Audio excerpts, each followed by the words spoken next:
Continuamos con la tercera parte del tema de álgebra y funciones, los ejercicios 11 y 12. Comenzamos con el ejercicio 11 y comentamos lo siguiente sobre este ejercicio.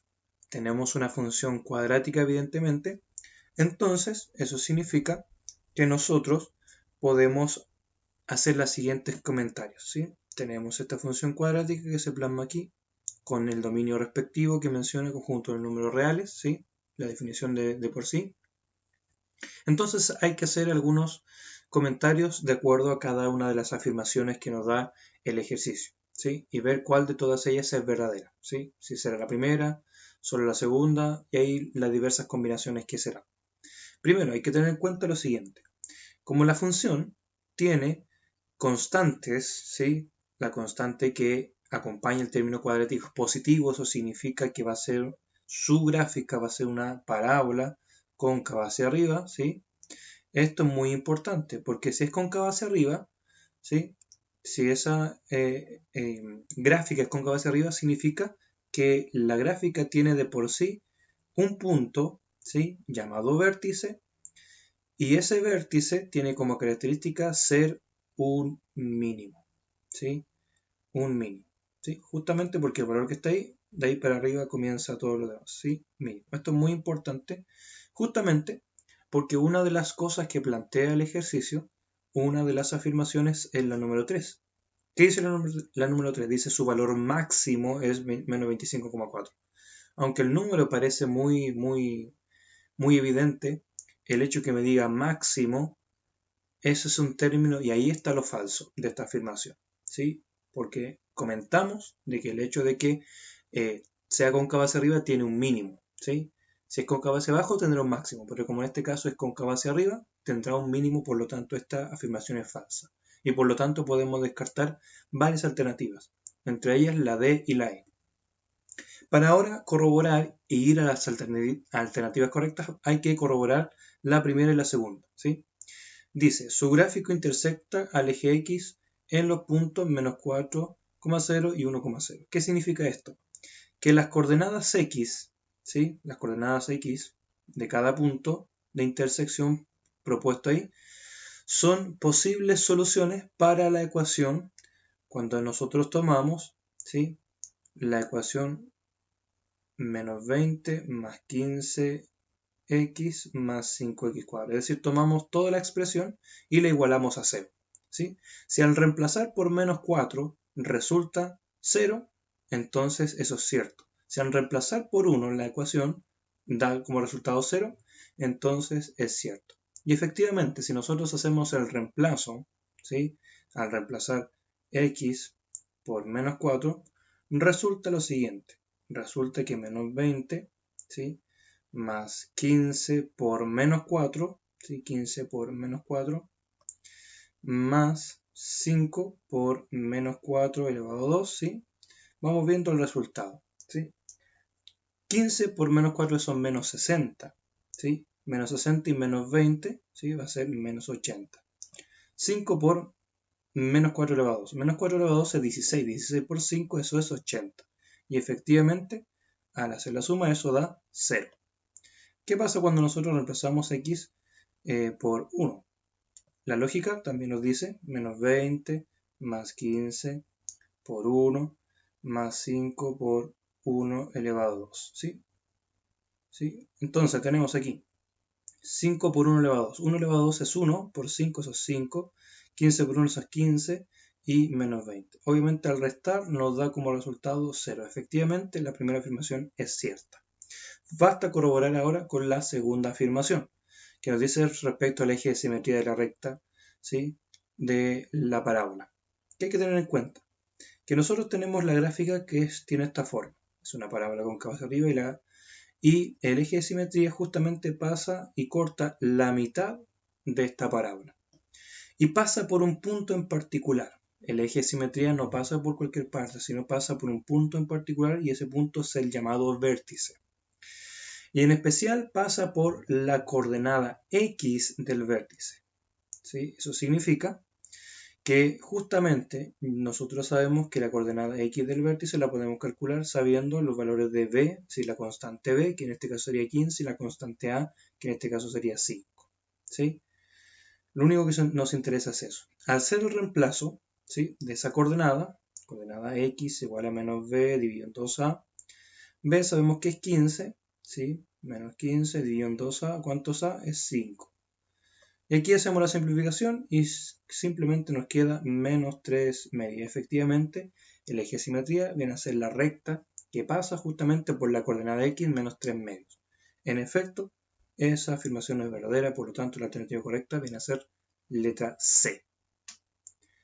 Comenzamos ahora con la número 12. Aquí tenemos un ejercicio de lo que es suficiencia de datos. ¿Sí? Lo que tenemos aquí es una ecuación. Y en base a esta ecuación hay que determinar el valor numérico de x. ¿Sí? Entonces, para eso necesitamos saber cómo relacionar los valores de a para nosotros saber el valor específico de x. ¿Sí? Si hay alguna forma. Entonces tenemos que tomar cada una de las condiciones por separado en primer lugar y ver si es posible y después ambas juntas. Entonces, la ecuación que tenemos aquí la vamos a modificar un poquito. ¿Sí? La vamos a modificar de tal manera que nos quede una expresión muy parecida a lo que sigue. ¿Sí? Por ejemplo, ¿sí?, la primera parte, el ax menos bx, voy a factorizar x de manera que quede lo siguiente. ¿Sí? Quede a menos b por a menos b. Es igual a cuadrado menos b cuadrado. ¿Sí? Lo que voy a hacer es despejar x. Eso es todo lo que voy a hacer. X por a menos b elevado a 2. Esto es igual a menos b y a más b. ¿Sí? Voy a despejar x. A menos b a más b dividido por a menos b elevado a 2. ¿Sí? Despejé x.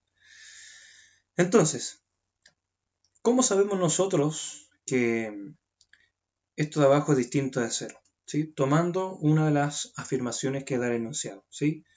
¿Qué dice el enunciado? Dice que a distinto de b. ¿Qué significa eso? Que a distinto de b, nosotros podemos asegurar que a menos b es distinto de 0. ¿Sí? Por lo tanto, por eso podemos hacer la división. ¿Sí? Por eso podemos dividir por a menos b elevado a 2, porque justamente es distinto de 0. ¿Va a ser positivo o negativo? No sabemos, pero va a ser distinto de 0. En este punto nosotros podemos simplificar este a menos b con uno de los que está aquí abajo en el denominador, quedando como expresión final el a más b dividido en a menos b. ¿Qué es lo que pregunta el ejercicio? Dice, se puede determinar el valor numérico de x. ¿Cómo es posible? ¿Qué necesitamos nosotros para determinar el valor numérico de x? Es decir, que x es igual a un cierto número. Por ejemplo, que sea 2. ¿Sí? ¿Cómo nosotros podemos saber que da un número exacto? Pensemos un poquito. Para eso necesitamos el valor de a y b, necesariamente para saber el valor específico de lo que es x. ¿Sí? ¿Sí? Mantengamos esa idea fresca en la mente. Entonces, ahora vamos viendo lo que pasa tomando esta igualdad a la que llegamos y corroborando cada una de las opciones. Primero vamos a tomar la primera afirmación que está ahí. A es igual a 2b. ¿Sí? Si A es igual a 2b, significa que en x, ¿cierto?, reemplazo el a por 2b. Eso significa que a es igual a 2b más b, y abajo es 2b menos b. ¿Sí? Hacemos la resta y la suma respectivamente. Tengo 3b dividido en lo que es 2, lo que es b simplemente. 2b menos b, la parte de abajo da b. ¿Sí? Aquí cualquiera podría simplificar, ¿sí? Cualquiera podría simplificar, pero resulta que no es tan fácil hacerlo. ¿Por qué? La razón es muy simple. No podemos hacerlo justamente porque no conocemos el valor exacto de b. ¿Sí? ¿Qué es lo que sabemos? Que a y b son números reales y dentro de los reales justamente está el 0. ¿Sí? Es decir, b podría ser perfectamente 0 y esto obviamente no tiene solución. ¿Sí? Entonces, con la primera condición, con esta primera, no es posible. ¿Sí? No es posible. Solamente con este no es posible. Pero ahora, ¿qué pasa si tomamos la segunda? ¿Sí? Solamente la segunda. Al tomar la segunda condición, ¿sí? Donde me dice el 20% de A más B es 2. Ojo con eso, el 20% de A más B es 2. ¿Sí? Si el 20% de A más B es 2, ¿cuánto será específicamente A más B? Para eso hay que acordarse un poco de porcentaje. ¿Sí? A más B, ¿sí? Es el 100%, como 2 es A su 20%. ¿Sí? Despejamos y vemos cuánto es A más B. Para eso, A más B, ¿sí? Es igual a lo que es entonces 10. ¿Sí? A más B es 10. ¿Sí? Si hacemos el despeje, aquí multiplicamos el 100 por 2, eso es 200, dividido en 2, eso es 10. ¿Sí? Entonces tenemos aquí que A más B es 20. Exactamente A más B es 20. ¿De qué nos sirve saber que A más B es 20? ¿Sí? Si lo usamos solamente esta parte, lo único que sabemos es que A más B es 10. ¿Sí? Pero la parte de abajo no la conocemos. Necesariamente tenemos que combinar lo de abajo. ¿Sí? Necesariamente tenemos que combinar con lo que tenemos aquí arriba. ¿Sí? Sabiendo entonces, por la primera, ¿sí? Por la primera que A es igual a 2B y por la segunda, sabiendo que A más B es igual a 10, ¿nosotros podemos conocer los valores específicos de A y B? Sí, podemos. Esto es un sistema que tenemos aquí, ¿sí? Entonces, ¿cómo lo podemos saber? Usando este sistema, ¿cierto? Sabemos obviamente que A es igual a 2B. Eso significa que al reemplazar la segunda ecuación, tenemos 3B es igual a 10. ¿Cuánto es B? B es igual a 10 tercios. ¿Cuánto es A? A es igual a 7 tercios. ¿Sí? B es igual a 10 tercios, A es igual a 7 tercios. Entonces, teniendo A y teniendo B, nosotros podemos conocer el valor específico de X, ¿sí? Justamente no gracias a solamente la primera, no gracias solamente a la segunda, sino a ambas juntas. Ambas juntas combinadas me permiten a mí saber el valor específico de A y de B y por lo tanto el valor de X. Hasta aquí entonces la parte de álgebra. ¿Sí? En el siguiente video está la parte de geometría.